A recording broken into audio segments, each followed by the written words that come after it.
By the way, hi. It's so nice to meet you. Hi. Thank you for saying hello to me and taking my call. Oh yeah, not a problem. So what I'm doing now, Becky, and this is why I wanted to chat with you, is, well, one, I just wanted to meet you. Sorry. Well, no, we have met. I got to go grab my coffee. Okay. We met and visited, I think, at Market more than a year ago. Okay, good. Might have been more than a year ago. I don't know. So we've Market. met, but it was Market only break. briefly. And it's different for me because when I go to Market, there's a lot of people I already know. So adding one more to the mix is easy is the wrong word. No, I get But it. I, but I can Remember, sometimes do like, it. you're a new Yeah. person, right? Right. Yeah. But if you're just going and getting all that for the first time, it's like Yeah. shit. Yeah. Market and Festival was my third. It's just my third. So and it's crazy. And then you're there for 2 weeks and literally, you're saying this, well, you're saying the Oh same thing yeah. over and over again, and you see tons of people come by, and Yeah. it's called Market Brain. You're like, oh, hi, it's nice to meet you. We talked an hour ago. It's like, oh, Yeah. sorry. Oh, I love it. I love it. Well, I tell you what, you are all things quilts. I mean, you do it all. Applique, hand sewish, traditional quilting, foundation paper piecing, hand quilting basics, color theory, and I, unicorns, as well I, as EP. yeah. We started Linda and I together in 94 Right. when there were two and sometimes three markets a year. And we had at least one new book or block of the month every market. That's amazing. That's Well, amazing. You win. no, here's the deal. You are only as good as your newest thing. Right. Right. It's just the way it is. And while we spent a huge number of years focused primarily on hand applique, Hmm. it is a smaller market share for one thing. Applique will always be a smaller share of the market. Hand There will sewers always in be a general. market. You will always have a market There there. will always Right. be a market, but it's a smaller part. And plus you add to that, plus I like variety. I get tired of doing the same thing all the time. Okay. And Yeah, I totally get that. so, yeah, so I have a really broad background in quilting. Before we started the business, I was doing all kinds of stuff. And so, taking a break and piecing something or doing foundation paper piecing or something, it came very naturally. Right. So Right. it's what I do. Good. So Well, nice to meet you. nice to meet you.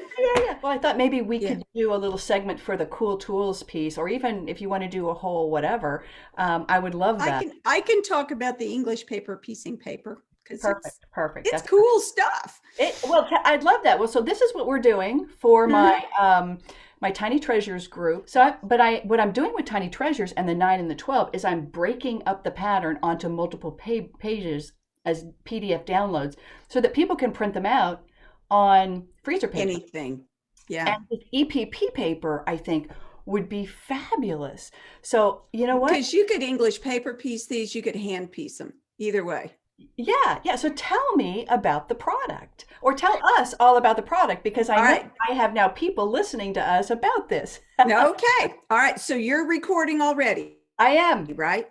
I am, if that's okay. Good. Okay. So the English paper piecing paper, this is what the package will look like eventually someday when there's an actual package. Well, tell us about that. When is it coming out? I'm gonna God, actually. soon, I hope. Okay. Soon, really soon, I hope, because the reason the reason that I wanted to do this is because of my new book called Hand Sewing.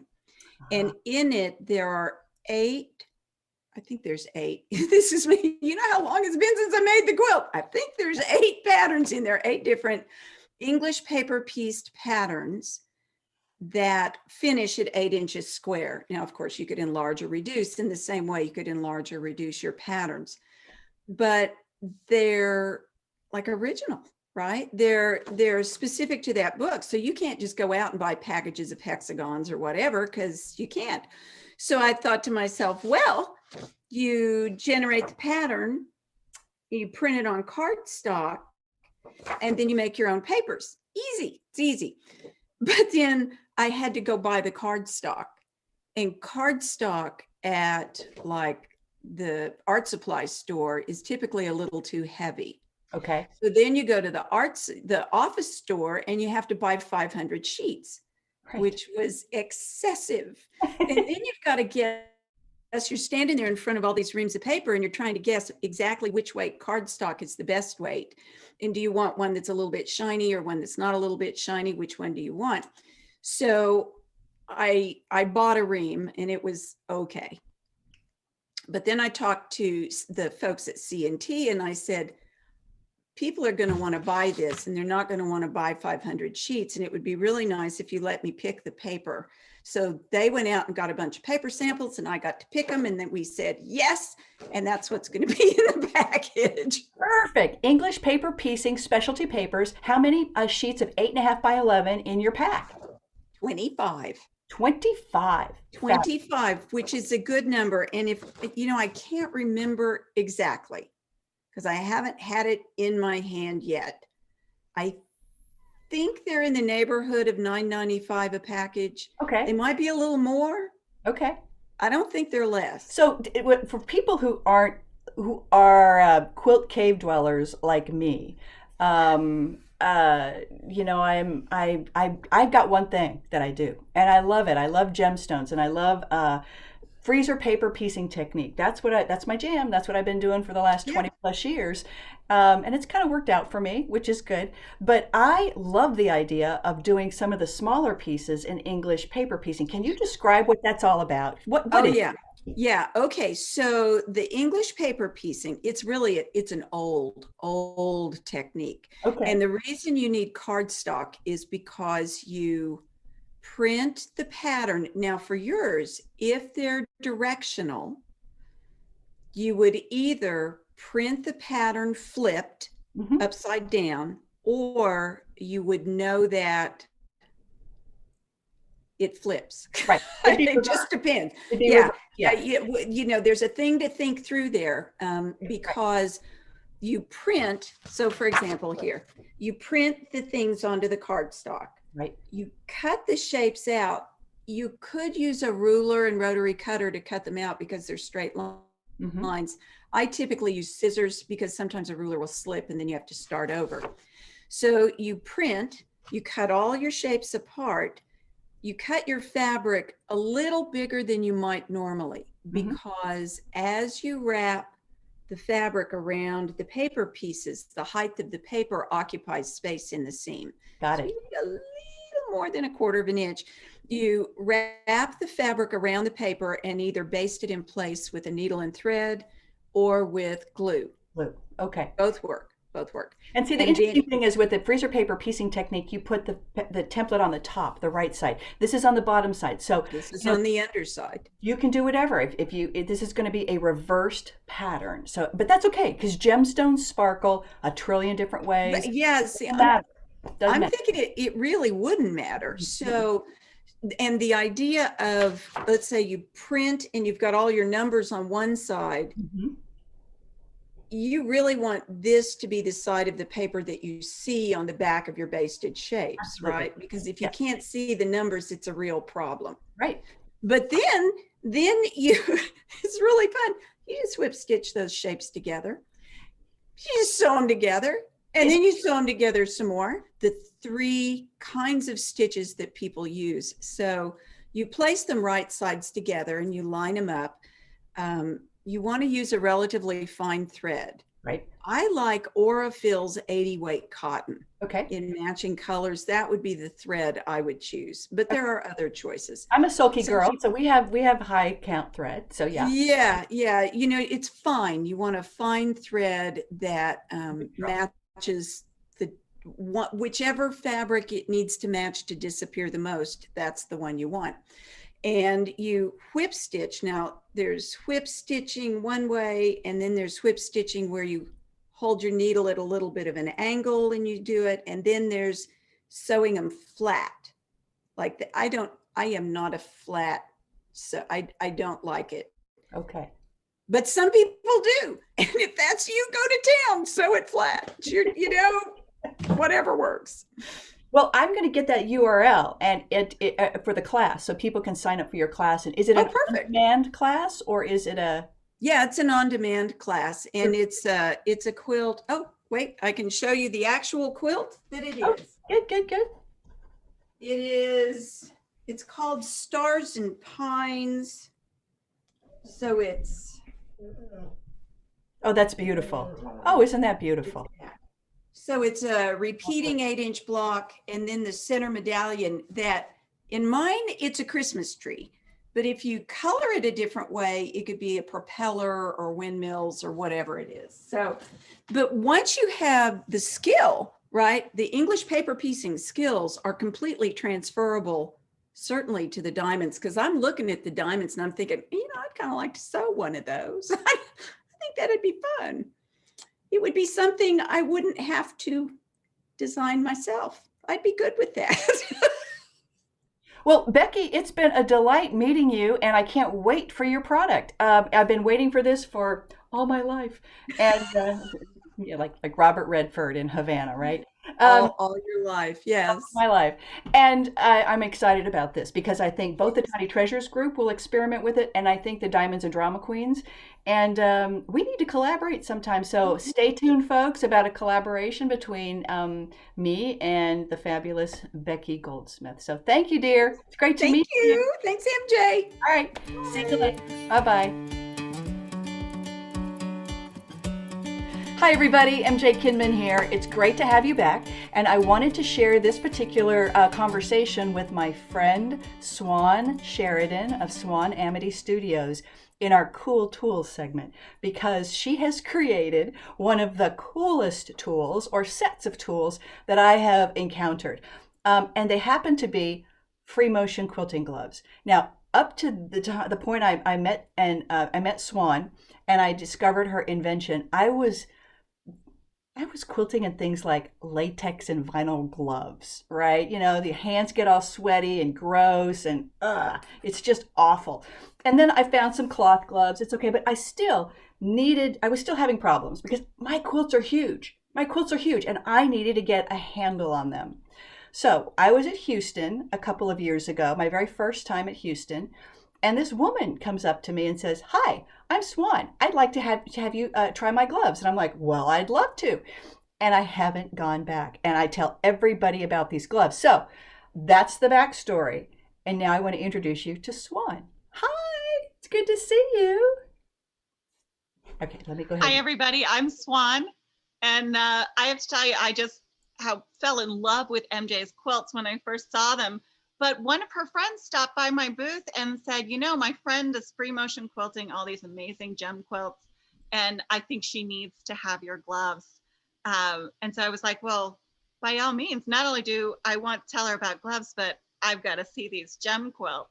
So I got her booth number and ran right down there and checked her out. And as soon as I saw what she was doing, I knew she did need these gloves.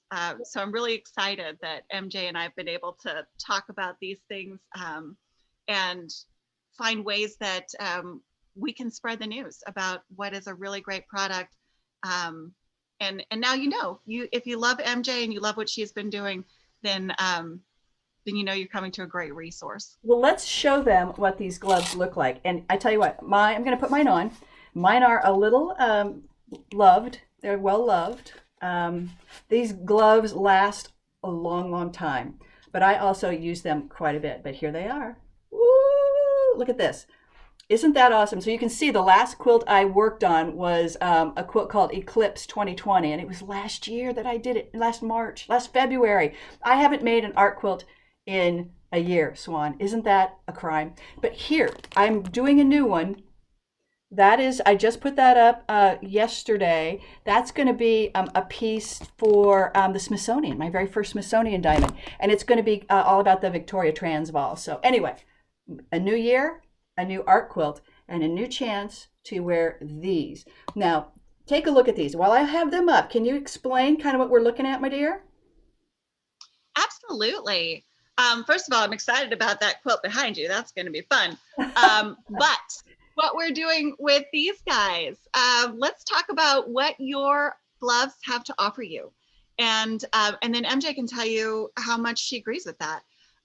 When we started designing these gloves, the first thing I wanted was something that would have no plastic surfaces or rubberized surfaces, but would still grab fabric and grip it really well. And so we went with a material that is a not natural suede. So it's a non-leather suede. What it does is grab fabric and move it easily without you having to really create a whole lot of pressure. And that's a fact. And That's the main reason I love these, is because you get a good grip and you don't have to put your whole body into it. You don't have to just totally tense up. You can get a nice grip and move it around. And that means, what does that mean? You can quilt longer.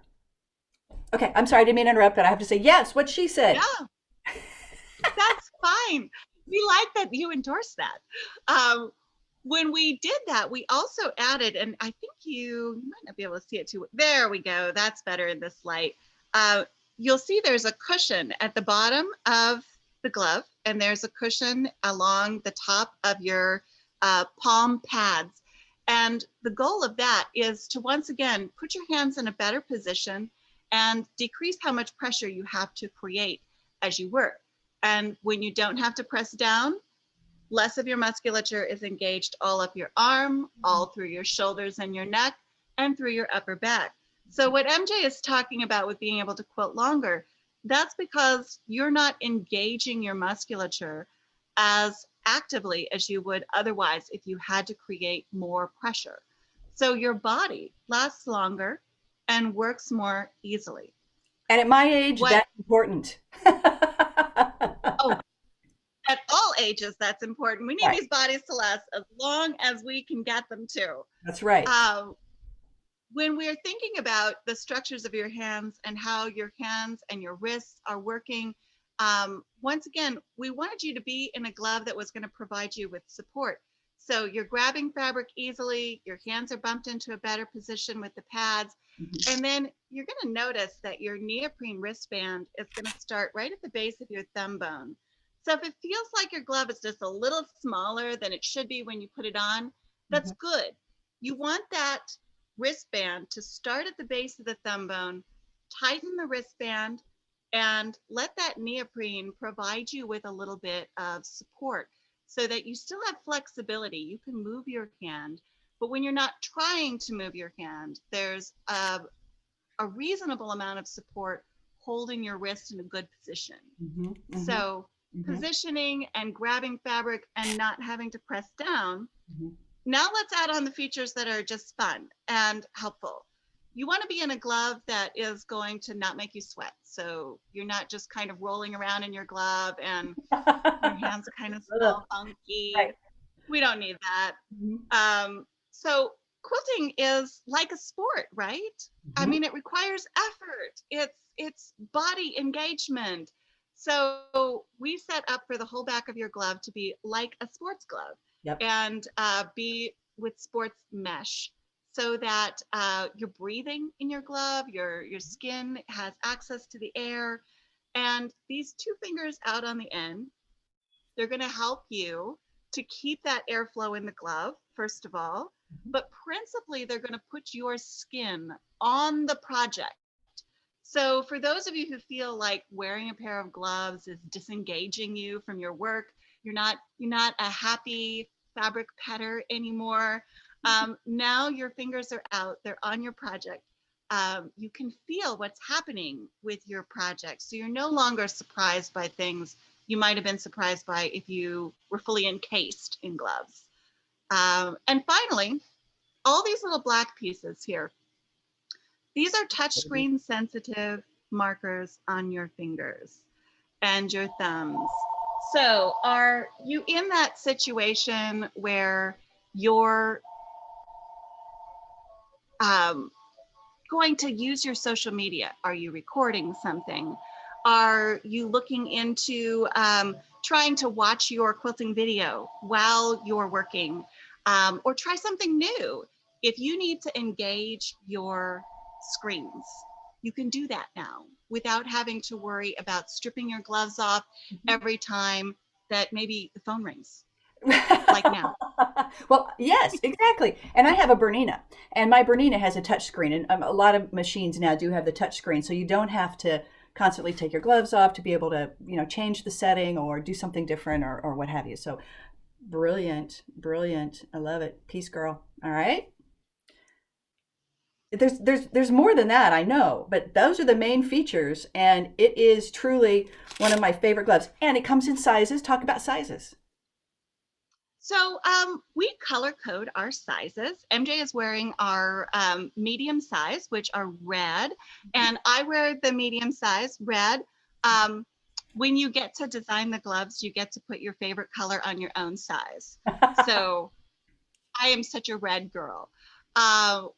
We have blue is the large size, and that is a longer fingered glove. Now, here's the trick about sizing. You are sizing your gloves according to the length of your fingers.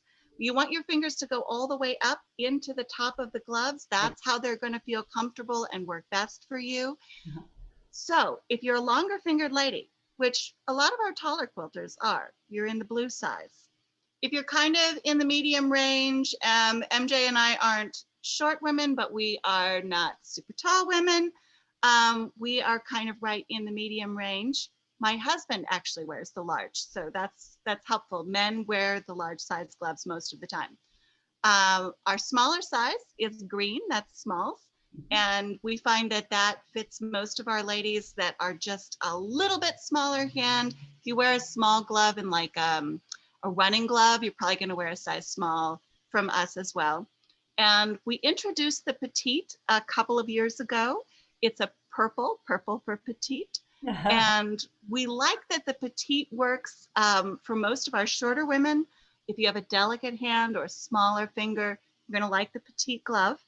And the benefit of the smaller size is that it also works for a lot of our preteens and our teenage girls. So if you have a younger quilter, you're going to find that they're really going to fit well in those petite gloves. And you know what I love about that is you're making tools for the younger generation, so they will fall in love with the sport of quilting and stick with it forever. So thank you for that. You ship? Betcha. You ship? We ship everywhere. So if you're on the website and you are living anywhere in the United States or a US APO anywhere in the world, you can go ahead and fill that out and we ship to you, no problem. If you are outside of the United States, we do have to let you know that you have to send us an email and tell us where you are. We're one of those websites that we try to calculate the very best international shipping for you that we can. So if you live outside the United States, you do have to send us a little email and say, hey, here's all my deets, and we get that out to you, no problem. Good. Oh, and I should take the opportunity to mention, because MJ told you that these have a long life. Are they washable? Oh. Aha, yes, they are. Okay. So a lot of gloves don't go in and out of the washer very well. And I'm just going to mention, I had a student come into one of my classes with her gloves, not my gloves, but her old gloves, in a plastic Ziploc bag because she didn't want to have to smell them in different places that she took them. She never washed her free motion quilting gloves. Oh my. She tried our gloves on. She walked out the door with these. She left that bag in the trash. The great part about being able to wash these is that you may work on a project with black fabric or with green fabric. It's going to pick up a little bit of dye. You don't want to transfer that to the next time you have a bright white quilt out. Drop them in the washer. We close up the Velcro, or if you have like a delicates bag, you can throw them in a delicates bag. I put them on with my regular delicate cycle in the washer, cold water, and when they come out, you just hang them up to dry. Okay. So they don't go in the dryer, and that preserves your touchscreen sensitivity, but they last a long time that way. So I have a little bit of, a reminder of the last quilt I worked on. So before I work on the Victoria Transvaal, which has some big white pieces in it, what you're saying is I need to throw these in the wash. Okay. All right. That's right. Don't transfer that stuff around. No, exactly. We're all being very, protective, cautious in the last couple of months. And if you do live in the United States, you can, and you go ahead and go through Swan's email, or I'm sorry, her website, and I'll put her website up on our screen here. And if you put the code MAV as in Victor, EN, numeral 1, and I'll put that up here too, you get free shipping. Thank you very much, Swan. I appreciate that. Maven1 will get That's you free shipping. All right. It's so good to see you again. Thank you for sharing information about the gloves. Again, it's one of my very, very favorite tools, and I just wanted to share it with all the Tiny Treasures Club members. So one day we're going to get to see each other, and one day we're going to get to hug again. She's my quilt market, my quilt festival friend. In fact, last year we were planning on sharing a booth together, and it just didn't happen. One day it will, okay?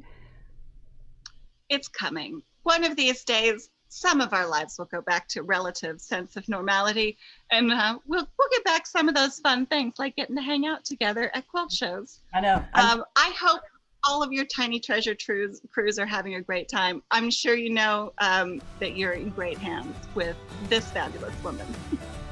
Thank you, Swan. All right. Mwah. Take care. Have a great rest of the afternoon.